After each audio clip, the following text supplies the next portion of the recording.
औज़ुबिल्लाहि मिनश्शैतानिर्रजीम बिस्मिल्लाहिर्रहमानिर्रहीम।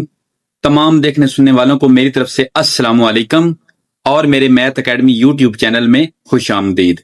अच्छा जी, हमने प्रीवियस वीडियो में एक्सरसाइज 3.2 जो है वो कंप्लीट की थी, तो आज हम इंशाल्लाह एक्सरसाइज 3.3 जो है इसका क्वेश्चन नंबर 1 और 2 करेंगे। तो चलते हैं अपने क्वेश्चन नंबर 1 की तरफ। हमारे पास क्वेश्चन नंबर 1 है, for A is equal to 1 2 3 4 find the following relation in ए।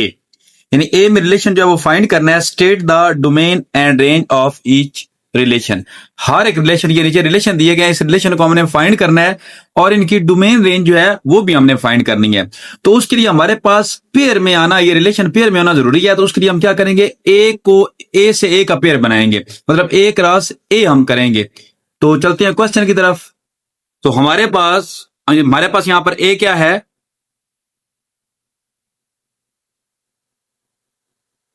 ए हमारे पास है 1 2 3 और 4। तो सबसे पहले हम ए से ए का जो है वो रिलेशन शो करेंगे, ए क्रॉस ए। 1 2 3 4 क्रॉस 1 2 3 4। तो इसके लिए क्या करेंगे, 1 का 1 से, फिर 1 का 2 से, यानी पहले फर्स्ट को हर एक से आपने करना है। उसके बाद 1 का 3 से, उसके बाद 1 का 4 से, फिर इसके बाद 2 का 1 से, 2 का 2 से, फिर 2 का 3 से, फिर उसके बाद 2 का 4 से, फिर 3 का सबसे रिलेशन करना है। 3 का 1 से, 3 का 2 से, 3 का 3 से, 3 का 4 से, उसके बाद 4 है, 4 का 1 से, 4 का 2 से, 4 का 3 से, 4 का 4 से। तो ये हमारे पास ए क्रॉस ए में रिलेशन आ गया। अब हमें जो उसने रिलेशन बताया हुआ है उसे हम क्या करेंगे, ये जो फर्स्ट में बताया हुआ है उसे हम R1 का नाम देंगे। क्या करेंगे, R1 का नाम देंगे। तो रिलेशन उसने कौन सा बताया हुआ है, इन पेयर्स में से हमने वो रिलेशन जो है वो ढूंढना है, कौन सा है। इसमें हर पेयर में, एक क्रॉस ए के हर पेयर में जो पहले वाला है वो एक्स है और हर जो दूसरा है वो हमारे पास एलिमेंट कौन सा है, वाई का है। यानी ये एक्स वाई का पेयर है। तो एक्स वाई पेयर है, कैसा पेयर है कि वाई और एक्स आपस में क्या है, इक्वल है। इट्स मीन कि हमने इनमें से ऐसे पेयर लेने हैं ये R1 के लिए जो दोनों, जिसमें एक्स और वाई इक्वल हों। तो उसके लिए हमारे पास एक पेयर आ गया 1 1 का, उसके बाद एक्स और वाई इक्वल, ये देखें 2 2 का आ गया, उसके बाद 3 3 का, और उसके बाद 4 4 का रिलेशन आ गया। अच्छा जी, अब उसने कहा है कि इनकी आपने क्या करनी है, डोमेन और रेंज भी फाइंड करनी है। तो क्या करेंगे, डोमेन R1। तो हमारे पास डोमेन यहां पर क्या होगी, डोमेन हमारे पास हर पेयर में जो पहला डिजिट है, हमारे पास पहला एलिमेंट है, वो हमारे पास डोमेन है। तो 1 2 3 और 4, ये हमारे पास क्या आ गई, ये हमारे पास डोमेन आ गई। और साथ उन्होंने रेंज भी बोला है, रेंज R1।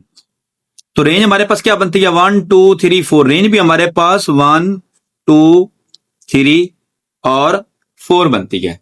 इसके बाद नेक्स्ट हमारे पास, तो इसके बाद हमारे पास सेकंड रिलेशन है एक्स वाई, ऐसा पेयर हो कि y plus X is equal to 5 हो। तो इसको हम क्या करेंगे, R2 के इक्वल रखेंगे। इसमें वो वाले पेयर हमने लेने हैं जो दोनों को प्लस करने से हमारे पास 5 आ जाए। तो यहां पर देखें, दोनों को प्लस करने से ये 2 बनता है, ये 3, ये 4, और ये हम एक हमारे पास हो गया 1 और 4। एक हमारे पास क्या हो गया 1 और 4। उसके बाद नेक्स्ट देखें 2 1 3 2 2 4 3 2 5, ये 2 और 3, ये हमारे पास एक हमारे पास प्योर हो गया 2 और 3। इसके बाद नेक्स्ट चेक करते हैं, 2 और 4 6 बनता है, 3 और 1 4 बनता है, 3 और 2 5, ये 3 और 2 हमारे पास क्या आ गया नेक्स्ट 3 और 2। इसके बाद 3 और 3 6, 4 और 3 7, 4 और 1 5, यानी कि 4 और 1। नेक्स्ट हमारे पास क्या है 4 और 1। इसके बाद नेक्स्ट देखें 4 और 2 6, 4 और 3 7, 4 और 4 8। इट्स मीन कि हमारे पास ये ही पेयर बनते हैं। तो चूंकि उसने हमें डोमेन और रेंज भी कहा है, तो क्या करेंगे, सबसे पहले डोमेन R1 करेंगे। डोमेन में हमारे पास हर जो पेयर का पहला जो एलिमेंट होता है वो हमारे पास डोमेन होती है, 1 2 3 और 4, ये हमारे पास डोमेन हो गई। इसके बाद वो कह रहा है रेंज भी साथ फाइंड करनी है। रेंज सॉरी ये R2 है, रेंज R2। रेंज हमारे पास 4 3 2 और 1, ये हमारे पास इसकी रेंज आ गई। तो नेक्स्ट रिलेशन हमारे पास एक्स वाई ऐसा हो कि x प्लस वाई करने से हमारे पास 5 से कम बने, मतलब हमारे पास क्या बने 5 से कम बने। दोनों को पेयर में जो भी दो हमारे पास एलिमेंट उनको प्लस करने से 5 से कम होना चाहिए, यानी 1 2 3 4 इनमें से कोई भी हो सकता है।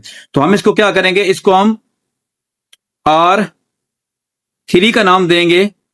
तो एक्स वाई में से हमने कौन सा लेना है, जो प्लस करने से हमारे पास ये 1 1, ये 2 बनता है, मतलब लेस देन 5 है। एक हमारे पास क्या आ गया 1 1 1 2, ये हमारे पास 3 बनता है, तो ये भी हमारे पास क्या आ गया इस पेयर में आ गया। उसके बाद 1 3 4 बनता है, ये भी 5 से कम है, 1 और 3 आ गया। इसके बाद अगर नेक्स्ट देखें 1 और 4 5 बनता है, नहीं है, ये 2 और 1। इसके बाद क्या है 2 और 1। उसके बाद नेक्स्ट देखें 2 और 2 4, मतलब ये भी 5 से लेस है, 2 और 2। उसके बाद नेक्स्ट चेक करें 2 और 3 5, ये 5 बनता है, 2 और 4 ये 6 बनता है, ये भी ये ग्रेटर देन 5 है, 3 और 1, ये हमारे पास क्या है जी 3 और 1। नेक्स्ट 0 2 5, 3 और 3 6, 4 3 7, 4 और 1 5। नेक्स्ट इसके बाद सारे 5 से ग्रेटर बनते हैं, तो ये हमारे पास क्या आ गया जी R3 आ गया। इसके बाद नेक्स्ट क्या है जी डोमेन R3। डोमेन R3 जैसा कि मैंने बताया है कि डोमेन हमारे पास हर पेयर का पहला डिजिट है, तो पहले डिजिट में क्या है 1 है। सेट में 1 टाइम लिखते हैं, एक डिजिट को हम 1 टाइम लिखते हैं, यानी सेम डिजिट जो होता है, यहां भी 1 यहां भी 1। उसके बाद क्या है 2 है, और उसके बाद क्या है 3 है। इसी तरह हम क्या करेंगे रेंज भी फाइंड करेंगे। रेंज R3, रेंज हमारे पास क्या है, यहां पर क्या है फर्स्ट 1 है, सेकंड पे उसके बाद क्या है 2 है, उसके बाद 3 है, फिर 1 2 1, ये हमने पहले 1 भी लिख दिया है, 2 भी लिख दिया, और 1 दोबारा से आ रहा है, ये हमारे पास क्या आ गया इसकी रेंज आ गई। नेक्स्ट रिलेशन हमारे पास क्या है एक्स वाई ऐसा पेयर हो कि x प्लस वाई करने से हमारे पास 5 से ग्रेटर हो, यानी कि 5 से जो ज्यादा बने वो हमने यहां पर लिखना है। x और y को अगर हम प्लस करें तो हम रिलेशन में देखते हैं यहां पर एक राशि का रिलेशन जो है इसमें कौन कौन सा पेयर बनता है, इसको हम क्या करेंगे, इसको हम R4 का नाम देंगे। तो यहां पर देखें 1 प्लस 1 करें तो ये 2 बनता है, 2 प्लस 1 करें तो ये 3 बनता है, ये 4 बनता है, ये 5 बनता है। तो उसने 5 से ग्रेटर कहा है, 2 प्लस 1 3 बनता है, 4 बनता है, ये भी 5 बनता है, 2 और 4 6, ये ग्रेटर बनता है, ये क्या बनता है 2 और 4, ये 6 बनता है, 5 से ग्रेटर बनता है। उसके बाद 3 1 4, ये 5, ये भी हमारे पास 3 3 जो है ये भी हमारे पास 5 से ग्रेटर बनता है। 3 4 7 ये भी हमारे पास ग्रेटर बनता है। उसके बाद 4 1 5 ये बनता है। 4 और 2 6 मतलब 4 और 2 वाला पेयर भी हमारा है। 4 और 3 7 4 और 3 ये भी बनता है। और उसके बाद 4 और 4 8 यानी कि 4 और 4 वाला भी हमारे पास पेयर इसका हिस्सा बनता है इस रिलेशन का। अब इसके बाद क्या हमने जी डोमेन और रेंज मालूम करनी है। डोमेन R4 हमारे पास क्या आएगी, 2 है, 3 है, उसके बाद 4 है। इसी तरह रेंज R4 रेंज हमारे पास यहां पर क्या है, 4 है, उसके बाद 3 है, उसके बाद दोबारा 4 है, और उसके बाद फिर क्या है, 2 है, और उसके बाद फिर 3 और 4 है, जो कि हमने ऑलरेडी यहां पर लिख रखा है। तो ये हमारे पास रेंज R4 4 3 2 आ गया। ये हमारे पास क्वेश्चन नंबर 1 था जो हमने कंप्लीट किया। इसके बाद क्वेश्चन नंबर 2 है। क्वेश्चन नंबर 2 में वो क्या कह रहा है, which of the following diagrams represent functions end of which type. आपने क्या करना है, ये जो नीचे डायग्राम्स बताई गई हैं, फिगर 1 फिगर 2 फिगर 3 और फिगर 4, ये बताना है कि ये फंक्शन है कि नहीं है, फंक्शन को रिप्रेजेंट करती हैं, और अगर करती हैं तो कौन से फंक्शन को रिप्रेजेंट करती हैं। तो सबसे पहले हम फिगर 1 देखते हैं। फिगर 1 है, आप देखें 1 हमारे पास इनपुट है और आउटपुट हमारे पास ए और बी आउटपुट 2 निकल रही हैं। तो एक बात याद रखिएगा, कोई भी ऐसा रिलेशन फंक्शन नहीं कहलाता जिसमें जो इनपुट है वो एक हो और आउटपुट जो है वो 2 निकल रही हो, आउटपुट उसकी 2 आ रही हो। तो ये हमारे पास जो फर्स्ट फिगर है ये हमारे पास फंक्शन नहीं है, क्योंकि एक इनपुट है और 2 आउटपुट जो है वो निकल रही है। 2 इनपुट से एक आउटपुट तो निकल सकती है, लेकिन एक इनपुट से 2 आउटपुट जो है वो हम अगर वो निकल रही हो तो वो फंक्शन नहीं होगा। तो हम यहां पर लिखेंगे फिगर 1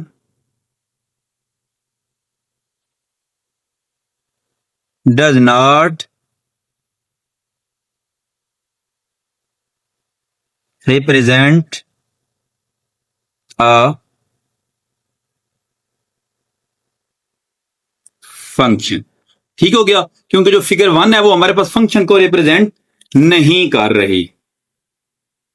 नेक्स्ट हमारे पास है फिगर 2। फिगर 2 में अगर आप चेक करें तो ए इनपुट है और उसके बाद आउटपुट 1 है, उसके बाद बी इनपुट है और 3 आउटपुट है, सी इनपुट है, यानी कि 1 से 1 है हमारे पास, यानी एक ही इनपुट है और एक ही आउटपुट है। इसके लिए हम क्या करेंगे, यहां पर आ जाए आप, ये पेज नंबर 59 है 1-to-1 फंक्शन पे। ये देखिए हमारे पास ए जो है वो एक ही मतलब एक ही इनपुट है और एक ही आउटपुट आ रही है, बी की एक इनपुट और एक ही हमारे पास एक्स जो है आउटपुट आ रही है। इसी तरह सी जो है उसकी भी एक ही आउटपुट हमारे पास आ रही है। यहां पर डेफिनेशन देखिए, function F from A to B is said to be a bijective function if it is both 1-to-1 and onto. इसको 1-to-1 या ऑन टू भी कह सकते हैं। Such a function is also called 1-to-1 correspondence between the sets A and B. यहां पर देखिए ए का जेड के साथ है, बी एक्स के साथ है और सी जो है वो वाई के साथ पेयर बना रहा है। तो ये हमारे पास कौन सा फंक्शन है, ये हमारे पास जो फिगर 2 है ये हमारे पास बाइजेक्टिव फंक्शन है। कौन सा फंक्शन है हमारे पास, ये बाइजेक्टिव फंक्शन है। ठीक हो गया जी। तो इसको हम क्या लिखेंगे, इसका हम लिखेंगे figure 2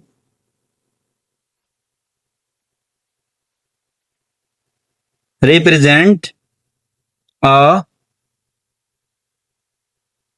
function which is a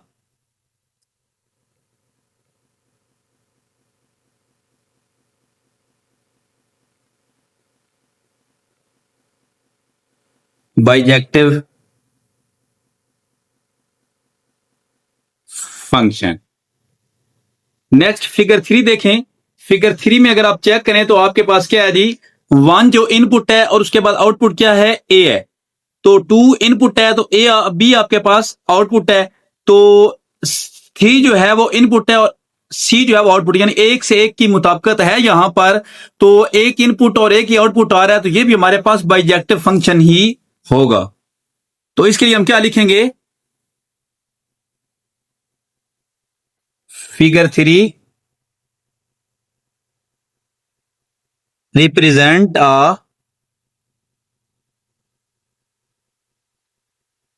function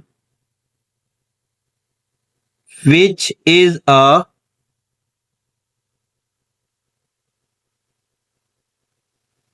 bijective